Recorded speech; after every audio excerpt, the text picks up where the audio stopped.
Welcome back, Alpha Hunters. Hope everybody's having a terrific Thursday. We are seeing some pretty good price action movement today on the S&P 500, on the Qs, and we'll talk about kind of what spurred it, right? I think we all know that we were going to get inflation data this morning, and let's just go and start right there with inflation. CPI year over year came in at 3.4%. The market was expecting 3.2%. Okay, interesting. Core inflation also ticked higher, went up to 3.9%.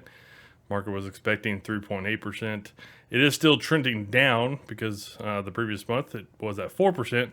So it did still come down, just the market was expecting it to come down a little bit more, and it did not. So that's kind of where we stand with inflation. Initially, we did see the market was a little bit higher this morning when we got that information. Market sold off, it bounced. That's kind of where we opened, basically almost neutral to where we got that data, and then we kind of sold off. 10 minutes were kind of flat. We kind of just sold off there for about 2 hours or so, and we've been kind of nice little bounce action here ever since. So where do we kind of get to? Well, we definitely took out the lows of yesterday. We also took out the lows of Tuesday afternoon. Didn't take out the low of Tuesday. So all right, kind of interesting. Take a look at the Qs.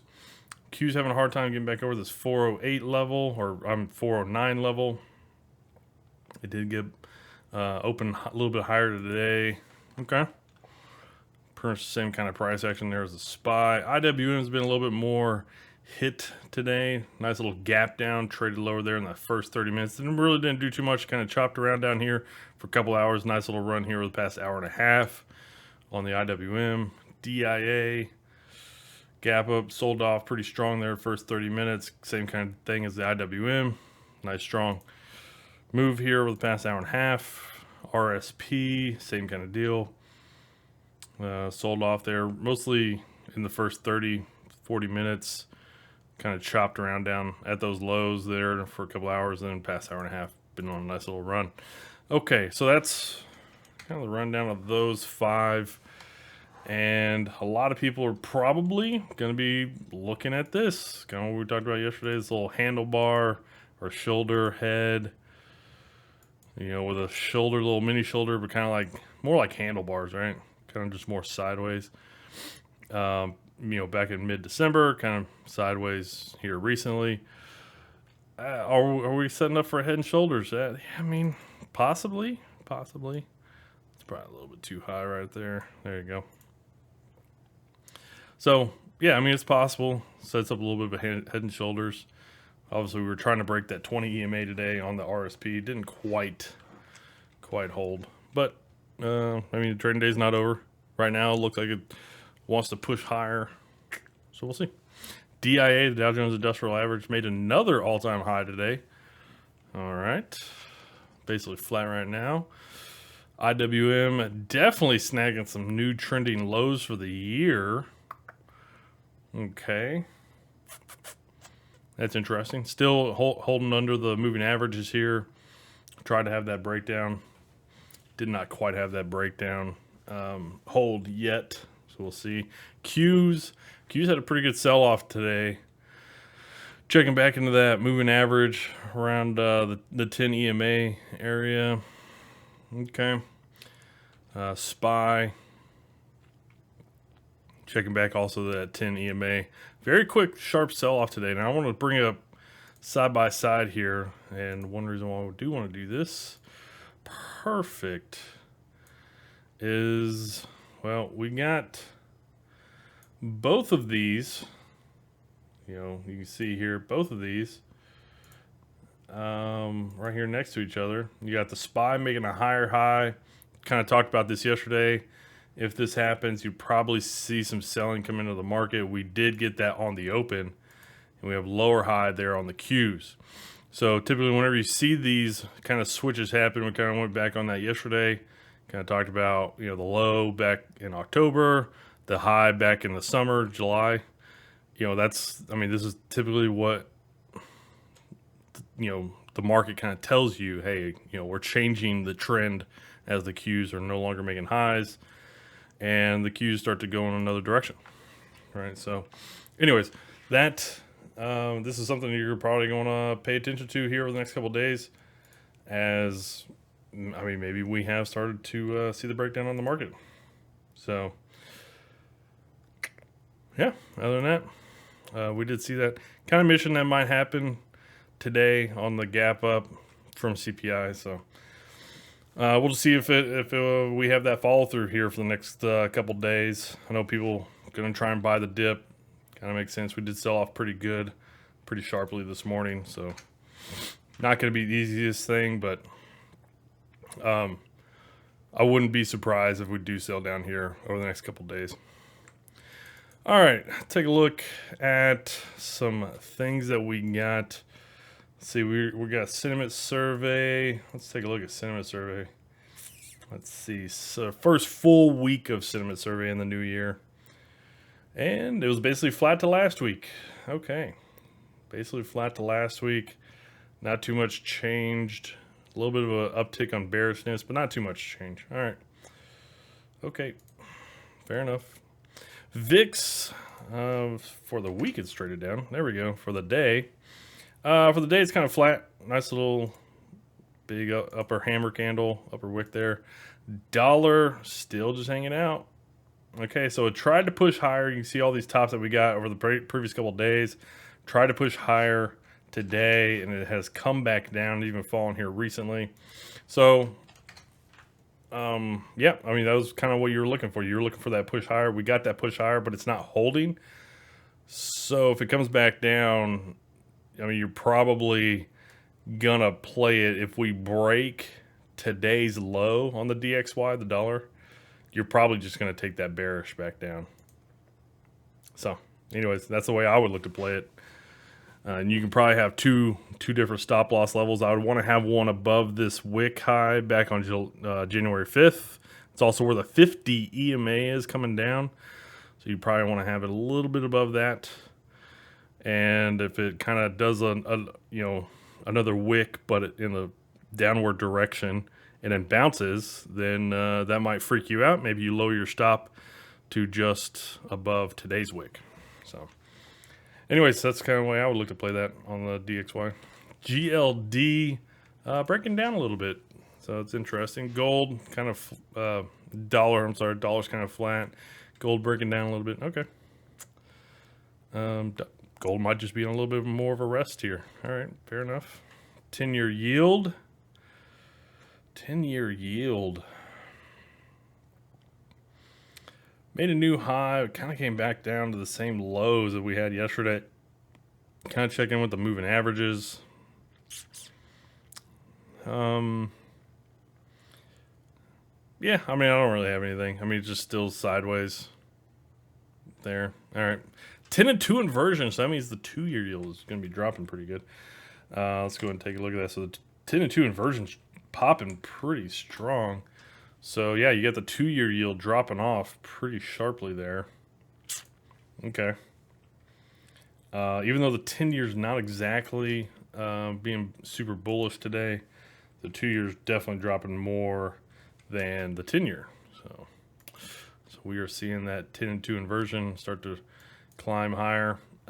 This would be normal because as we go from an inverted yield curve to a non-inverted, or it goes back to the normal forward curve slope, typically we see the 2-year yield drop off faster and get below the 10-year yield. What we were seeing back in the summer is we were seeing the 10-year yield, right? The 10-year yield was rising and the 2-year yield just wasn't doing anything.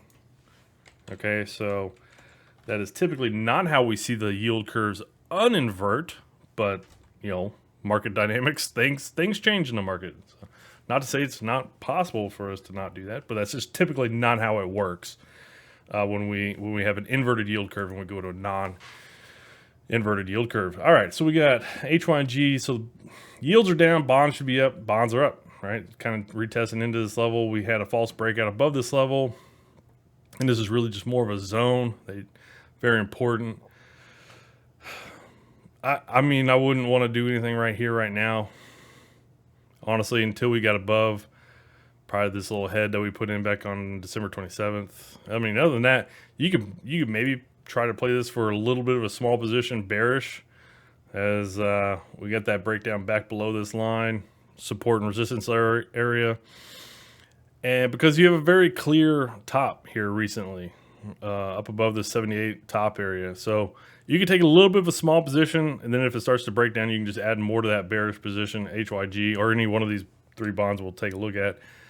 And you just add more to it if it starts to break down in your favor. If it doesn't, then you just have a small position. You'll take a little bit of a small loss if it continues higher. But then it's going to be easy. You just kind of flip the position and you just go bullish, right? It's going to continue higher. Anyways, that's another thing I'm going to talk about. I want to get done with the bonds here and sector rotation. One thing I want to clear up from yesterday. LQD, not TLT yet. LQD didn't get above yesterday's high. Definitely throwing a nice little lower wick. Okay, TLT still kind of continuing lower. Interesting. Made a new low, didn't really make a new high. So HYG is making a new high. TLT is not. So it's such an interesting dynamic, because HYG is typically the one that has led the bullishness. TLT is typically the one that has led the bearishness, and they both have broken out in their respective directions. That's an interesting one. Who's going to win out? It's kind of like a tug of war. All right, let me go back to the SPY. So one thing I was talking about yesterday, as the market was pumping it yesterday afternoon, was kind of like this possibility of a head and shoulders kind of pattern, and having a stop loss. Taking a small bearish position here. The one reason why I liked the possibility of playing this, I don't like doing it all the time on head and shoulders patterns, but I like shallow ones like this. Even inverted head and shoulders, you want to play in bullish. I like the shallow, like the head poke above the previous shoulder. If you get that, because you very clearly have, a pivot level or a recent top that if you break that, then you just continue higher, but you can take a small stop loss. You don't take a full position here, right, with a stop loss just above that head. You'd have a small position, stop loss up there, and say, hey, you know what, possibly, maybe, if we break that, maybe I move the stop loss down a little bit, because you don't want it to go all the way, because it's going to continue higher, possibly, right? But I like it, and a big reason why I do like it is because you very much do have that clear pivot level, right? Even if it's inverse. The ones I don't like playing are the ones where you get, the shoulder, neckline, a big head, and you get the neckline, and then you get the shoulder. Like, I don't want to do that, because the stop loss would be so much higher, right? There's a lot of room in here. I like this look just clearly for the simple fact that you got plenty of room, and maybe we have a little bit more of a rounding top here of a breakdown. So anyways, that's all I wanted to clear up from yesterday. I just liked how clearly we had, a possibility of inverted head and shoulders, or head and shoulders pattern kind of playing out. Obviously that hasn't happened, right? Because we made a new high today. Not too unexpected, as we did gap up from inflation data, but we sold down from it. And yeah, I mean, it just kind of goes. I like the shallow heads of the head and shoulders, or inverse head and shoulders. I don't like the big heads, right? I don't like those. I wouldn't play this with that. I'm not saying I don't like them. I just wouldn't play that, because you got a huge amount of room here that, I mean, the market could still move, right? I'd rather play the neckline breakdown at that point in time. So anyways, I just wanted to make sure I kind of clarify that. Anyways, and it's probably a little bit more clear there on the Qs, because that is the possibility of a shoulder, right? On the Qs, you could probably have the possibility of a shoulder. there. It's kind of weird because you have a huge drop on a neckline if you're going to say that that is, but you know, you got shoulders kind of at the same price level, that kind of thing. All right, let's check that sector rotation real quick, and I'll get to what you guys are talking about. All right, sector performance. Let's check and see what has moved throughout the day. I'm sure tech has moved. All right. So there we go. Let's see how things have moved. So energies are moving again. Like every day this year, energies have been moving. So tech, day's best outperformer so far. They were getting hit pretty good. I would imagine the intraday, when I take out the gap, they were probably going to be lagging pretty good here in the middle part of the day. Energies also outperforming pretty good. Healthcare also outperforming pretty good. In line is staples. Underperformers, discretionaries, materials, communications, industrials, financials, and real estate. Okay. Utilities also underperforming there pretty good. If we take out the gap, what do we look like? So yeah, tech had that big drag there in the middle part of the day. Kind of definitely leading the market lower. It's kind of been leading the market higher. Basically kind of flat to the S&P 500 right now. See, healthcare has actually been doing pretty good. How are they? They're outperforming. So they had a pretty good gap down. People are buying up tech, buying up staples. So some defensive sectors up leading the way. Utilities, it's kind of weird. So you got two defensive sectors leading the way, and you also got a defensive sector underperforming, the biggest underperformer on the day. So that's interesting. Communications and energies also underperforming there on the day. Tech kind of in line with the market. Financials, was that industrials, discretionary staples, or discretionary materials, and real estate all outperforming very slightly there intraday.